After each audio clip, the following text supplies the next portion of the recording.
Assalamualaikum warahmatullahi wabarakatuh. Hai para pencinta catur dan para caturmania, selamat datang kembali di Legenda Catur Dunia. Masih di kejuaraan dunia FIS Random 2022 dan sudah menyelesaikan babak penyisihan grup kawan.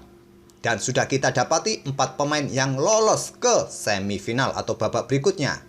Kemarin sudah didahului oleh Abdus Satrop yang memastikan diri lolos ke semifinal di matchday keduanya kawan. Lalu di matchday ketiga ini 3 pemain lainnya menyusul. Magnus Carlsen, Nakamura, Ian Nepomuk pun menyusul. Sedangkan juara bertahan Wesley So gagal kawan. Dan kali ini kita akan menyoroti permainannya Abdus Satrop kawan. Abdus Satrop ini sampai babak penyisihan gamenya cukup impresif kawan. Dari 12 game yang dimainkan, dia hanya 1 kali memetik kekalahan dari Wesley So pada game ketiganya. Dan 2 kali bermain remis dan 1 kali menang atas Wesley So. Totalnya 9 kali kemenangan kawan di putaran penyisihan, 2 kali remis dan 1 kali kalah. Ya, mendapatkan 10 poin dari 12 game yang dimainkan kawan. Cukup impresif. Dan lagi-lagi kawan, dia bertemu dengan Ian Nepomuk Niachi, dan Ian Nepomuk Niachi kalah lagi kawan 2-0. Jadi selama 4 game saat bertemu Ian Nepomuk Niachi ini, Abdus Satrop menang telak 4-0 kawan. Kita akan coba lihat permainannya pada game ketiga ini kawan. Ya, diagramnya seperti ini, diagram terakhirnya. Di posisi ini Ian Nepomuk Niachi menyerah. Bagaimana sampai posisinya seperti ini? Kita ke langkah pertama oleh Ian Nepomuk Niachi yang pegang putih bermain dengan pembukaan pion G4, pion E5 jauh Abdus Satrop dan kuda B3. Di sini pion G6. Sama-sama kawan, tadi Ian Nepomuk membuka diagonal bagi aktivasi menteri ataupun gajahnya. Hitam juga begitu, bersiap-siap mengeluarkan menterinya ataupun gajahnya bermain di diagonal gelap ini. Dijawab dengan langkah pion D4 oleh Ian Nepomuk menantang pertukaran. Ditolak kuda B6 melanjutkan pengembangan dan pion H4 kawan. Untuk mencegah pergerakan gajah yang ingin melakukan skak dan pion G5 siap dimainkan blokade. Pion D5 lanjut Abdus Satrop ingin kontrol petak pusat ini kawan, dan sekarang pion D pukul pion E5. Diambil balik oleh menteri, kuda F3 dengan tempo ancam menteri mundur ke petak E7. Di sini kawan, Stockfish menyarankan putih untuk melanjutkan dengan pion G5 ini untuk mencegah pergerakan pengembangan kuda langsung, ataupun juga bisa bermain dengan pion A3 kawan untuk kontrol petak B4, tapi di sini pion E3 dimainkan oleh Ian Nepomuk. Segera mengeluarkan gajahnya tidak lagi di diagonal ini kawan, opsinya mungkin juga mengawasi petak C4. Kemungkinan kuda juga berpotensi lompat ke peta ini, jadi diagonal segera dibuka oleh Ian Nepomuk. Dan di sini sebelum tadi ada pion G5 kawan, kuda sebaiknya dikembangkan terlebih dahulu tapi memilih gajah G7. Tentu saja pion G5, dan hitam harus berpikir bagaimana caranya mengeluarkan kuda ini secepat mungkin kawan, agar tidak berlama-lama terkurung di kandang. Pion F5 jawaban Abdus Satrop menantang pertukaran pion. Jika dipukul menggunakan end pasen, kuda siap keluar kawan. Ian Nepomuk mempertahankan diri bermain dengan menteri H2, dan di sini gajah F7 lanjut Abdus Satrop mengembangkan perwira untuk juga memperkuat petak pusatnya kawan, atau dukungan nanti bagi kudanya, bagi pionnya jika terjadi baku hantam di sini, dan pion A3 sekarang untuk dukungan gajah serang menteri. Dan di sini langkah terbaik adalah pion C5 kawan, langsung menghadang pergerakan gajah dan mendapatkan kontrol yang bagus dengan pion-pion kawan. Tapi menteri mundur ke peta E8. Terlebih dahulu kuda D4 dan kuda C4 lanjut Abdus Satrop.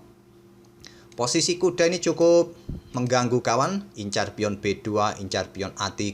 Dengan dukungan gajah ini juga sulit bagi kuda untuk membuka diagonal gelap ini. Oleh karena itu gajah C3 dimainkan oleh Ian Nepomuk. Mencoba memberikan discover attack kawan, kuda mungkin siap beraksi nanti. Gajah ditarik mundur ke F8 menghindari discover. Di sini gajah sikat kuda yang cukup mengganggu bagi Ian Nepomuk. Menukarkan gajahnya kawan, diambil balik oleh pion. Selanjutnya menteri bergerak ke E5 menantang pertukaran menteri, sentralisasi menteri. Tawaran ditolak, kuda berkembang ke E7 blokade tawaran. Dan di sini kawan, ada beberapa pilihan terbaik bagi putih untuk melanjutkan langkah. Yaitu yang paling kuat adalah benteng ini kawan. Naik ke peta D2 dengan ide mengosongkan jalur untuk segera rokade panjang. Kalaupun ada permainan dari hitam bermain dengan langkah kuda D5, kalian langsung rokade kawan. Kalau kuda ini sikat gajah yang ada di sini, kalian bisa melangkah dengan langkah kuda ke peta B5 kawan, memberikan dukungan ancaman skakmat. Dan kalau di sini kawan, menteri ambil menteri, ya ancamannya ancaman skakmat 1 langkah. Bisa benteng pukul benteng ataupun kuda ambil pion yang ada di sini. Akan merugikan bagi hitam dalam permainan seperti ini kalau kuda tadi sampai ambil gajah yang ada di peta C3. Langkah terbaik bagi hitam pada posisi ini kawan, bisa bermain dengan langkah pertukaran terlebih dahulu. Baru setelah diambil balik oleh kuda, barulah kuda ambil gajah di peta C3 ini kawan. Dan kalian bisa ambil gajah ini terlebih dahulu, terjadi pertukaran benteng kawan di sini. Dan seperti itulah jalur dari Stockfish. Permainan agak sedikit seimbang level dengan variasi terakhir yang saya tunjukkan tadi. Tapi Ianipo di sini melangkah dengan gajah B4, langkah blunder. Di posisi ini kawan, putih bisa kehilangan 1 perwira. Silakan pause video ini untuk beberapa detik dan coba temukan bagaimana cara hitam untuk mendapatkan 1 perwira putih. Kalian pasti sudah bisa melihatnya kawan. Kalau kalian bisa melihatnya, saya rasa sebentar lagi kalian bisa menjadi international master kampung. Oke kawan, jawaban dari Abdus Satorov adalah ancam menteri terlebih dahulu dengan benteng D5. Dan nanti untuk dukungan pion C5-nya kawan, menggarbu gajah, garbu kuda. Menteri mundur ke peta F4, di sini pion C5, dan Ianipo membalas dengan pion E4, ancam benteng.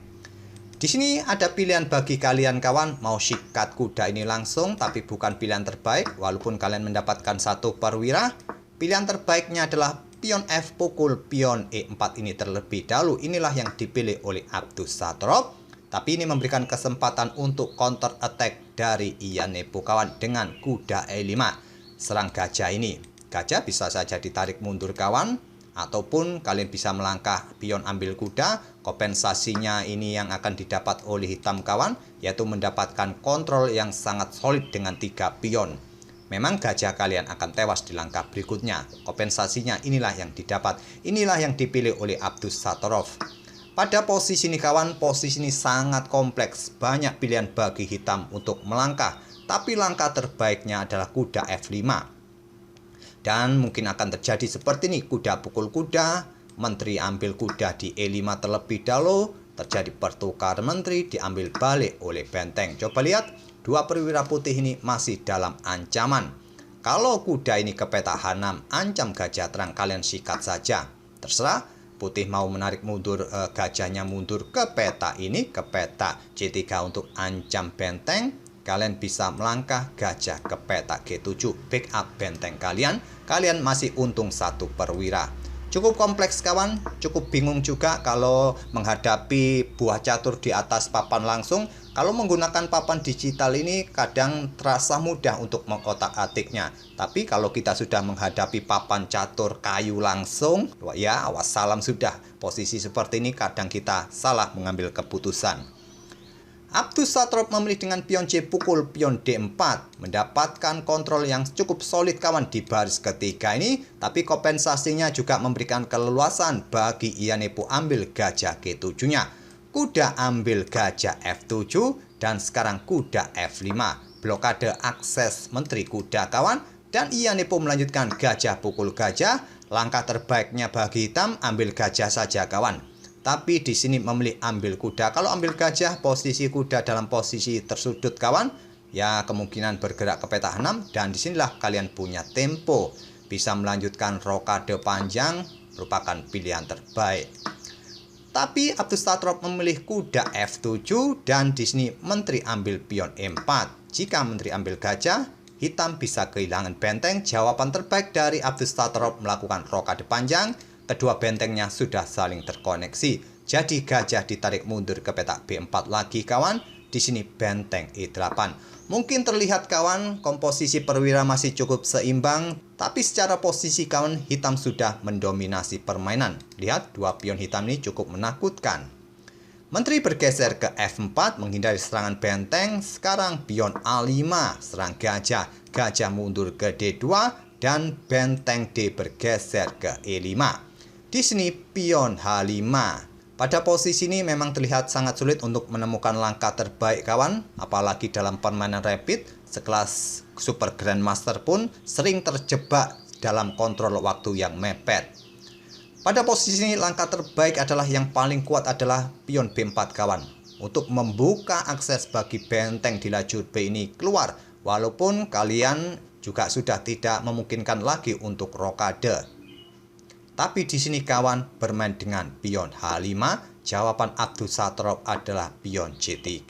Membuka diagonal bagi menteri kawan bergerak. Dan juga ya tentu saja ancam gajah, ancam pion B2. Dan diladeni oleh Ian Nepo. Bentengnya pun sudah mempunyai lajur B terbuka, tapi coba lihat kawan, pion ini menjadi lemah, peta ini juga menjadi lemah, dan di sini dilanjut dengan langkah menteri A2. Tentu saja dari Abdussatorov. Ambil pion ini dengan tempo skak, nanti benteng riwa-riwi untuk memblokade skak dari menteri hitam ini. Dan pada posisi ini pion C4 merupakan langkah terbaik, tapi memilih dengan pion C pukul pion D4 ancam benteng. Terlebih dahulu menteri ambil pion A3 skak. Tentu saja tak ada cara lain dengan benteng B2. Menteri A1 skak. Benteng mundur kembali, menteri ke A3 skak. Melakukan skak bolak-balik kawan agar mencapai langkah ke-30 dan kontrol waktu kedua pemain ditambah kawan. Barulah sekarang benteng B5. Coba lihat benteng ini dalam tekanan ancaman skak mat kawan. Diantisipasi dengan gajah C3. Menawarkan gajah kawan, tapi benteng juga bisa lepas nanti. Ataupun juga memberikan ruang bagi pergerakan raja bergerak ke D2. Tapi selepas dihadang oleh benteng E2 ini, Ian Nepomniachtchi menyerah di langkah ke-31. 4 game sudah dimainkan oleh kedua pemain. 4-0 dimenangkan oleh Abdussatorov melawan Ian Nepomniachtchi ini kawan. Sebuah penampilan yang impresif, bisa mengalahkan penantang juara dunia. Atau nanti di kejuaraan dunia nanti ke depan kawan, kemungkinan besar Ian Nepo ini tidak lagi menantang Magnus Carlsen, tapi akan berhadapan dengan pecatur nomor 2 yaitu Ding Liren kawan. Kita tunggu saja nanti bagaimana keputusan dari FIDE.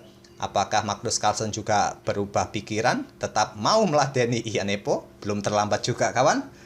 Oke, itulah kawan permainan antara Ian Nepomniachtchi versus Abdussatorov. Ian Nepomniachtchi kalah telak kawan 4-0 atas Abdussatorov di babak penyisian. Semoga permainan kedua pemain tadi bisa menghibur kalian dan kita akan bertemu di video-video berikutnya. Terima kasih. Wassalamualaikum warahmatullahi wabarakatuh.